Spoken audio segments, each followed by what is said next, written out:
paddock to plate, farm to fork, seasonally harvested, locally sourced.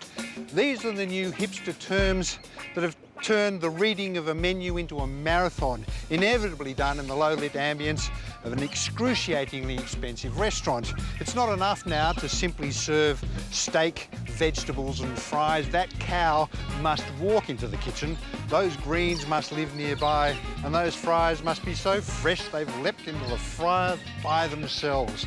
Chances are, though, those ingredients have been sourced right here in the food bowl of New South Wales. We're in the thriving agricultural town of Orange in the central west of New South Wales. I'm exploring the region in classic style with Orange Combi Capers, who offer tailor-made tours of the area. Why did you decide to do these tours? It was a collaboration with a good friend of mine who has a combi passion as well. So he's a nut also. He's a bit of a nut. First stop, Huntley Berry Farm, home to some of the area's best produce. Add to that farm animals and tractor rides, and you've got a day out for the whole family. Yeah, look, the farm's become a real popular tourist attraction for Orange. And you're all organic here, aren't you? We're a 100% organic farm. Yeah. We can honestly say we've used no pesticides or chemicals for the past 6 years. Boy, you're popular out here. The kids, I was watching these kids before. It's almost like they've got an Easter egg hunt. The thrill of the hunt is something. Look, I think one of the reasons why the farm's so popular because people like to come out and search for their own strawberries. Yeah. You know, anyone can go into a supermarket and buy a punnet of strawberries, but it's just the excitement that you've picked the fruit yourself. That's right. It's that hunter-gatherer thing. Look what I've provided. Well, that's it. What's more significant is that the farm is an Australian disability enterprise, giving locals with disabilities the chance to get involved and develop farming skills for life. Currently, we have 15 supported employees, and they absolutely love coming out to the farm. Yeah. Heading back toward the thriving Orange metropolis, and menus all over town are teeming with local produce and mouth-watering morsels. Racine Bakery has a reputation for some of the best croissants in the country.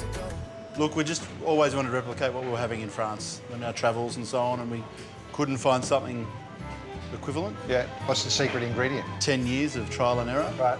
And I won't say what the secret ingredient is. Yeah. Load of butter. Load. 50%. And that is as authentic a croissant as you will get anywhere south of Paris. They're delicious.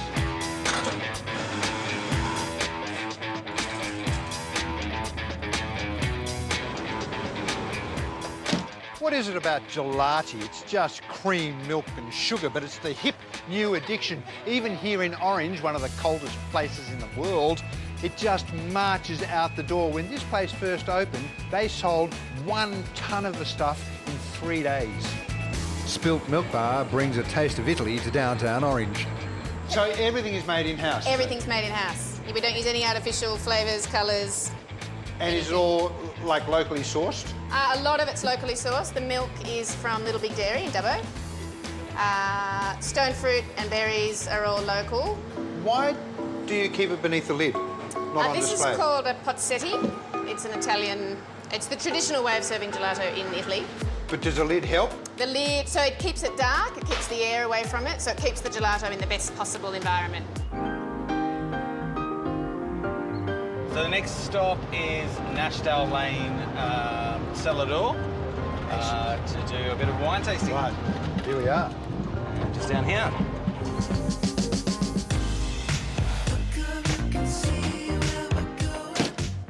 Oh, this is magnificent out here, isn't it? It's a lovely vineyard and cellar door. And a really fertile valley, perfect for growing vines. It is. Oh, as you can see. Already prized for its food scene, Orange is also renowned as an emerging wine region, particularly for its cool climate varieties. Excellent afternoon wine, but also great with cheese boards, that kind of thing. It's really, really nice, easy drinking white.